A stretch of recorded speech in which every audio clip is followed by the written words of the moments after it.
महाराष्ट्रातील जवळपास 1.25 लाख लहान मुलांचे डोळे आळशी बनलेत। या मुलांना अँब्लोपिया नावाचा डोळ्यांचा आजार झालाय।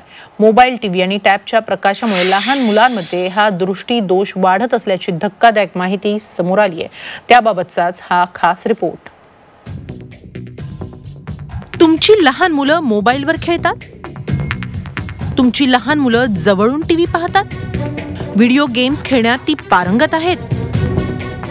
मग सावधान, तुमच्या मुलांच्या डोळ्यांना धोका आहे। आज मी तिला महाराष्ट्रातील सुमारे 1.25 लाख मुलांना अँब्लोपिया नावाचा डोळ्यांचा आजार झालाय। मोबाईल, टीव्ही आणि टॅबच्या अतिवापरामुळे हा आजार वाढत असून लहान मुलांची नजर त्यामुळे कमजोर होते। रडणाऱ्या बाळाला मोबाईल फोन, टॅब, टीव्ही किंवा व्हिडिओ गेम दाखवल्यानंतर रडणं थांबतं म्हणून अनेकदा पालक बाळाच्या डोळ्यासमोर मोबाईल वगैरे धरतात। मात्र आपणच आपल्या मुलांचे डोळे खराब करतोय याची बिचाऱ्या पालकांना कल्पनाच नसते।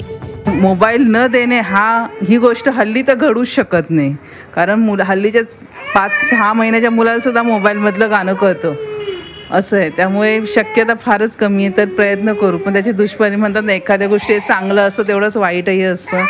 आता ते वाईट आहे, पण त्याचं प्रमाण किती आहे हे नक्कीच पालकांनी पाळलं पाहिजे, ही गोष्ट खरी है। रोक नहीं सकती उसको मैं, बहुत देखता है मोबाइल।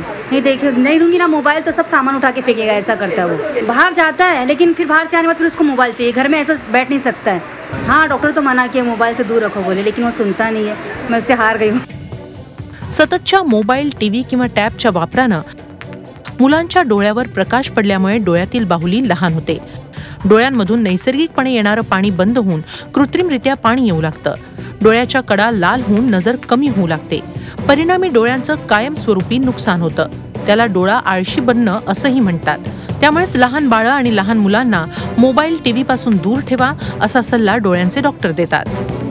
तेव्हा पालकांनो, आपल्या लाडक्या मुलांचे बालहट्ट जरूर पुरवा, पण हट्ट पुरवताना आपण मुलांचे डोळे तर खराब करत नाही ना, याचीही काळजी घ्या।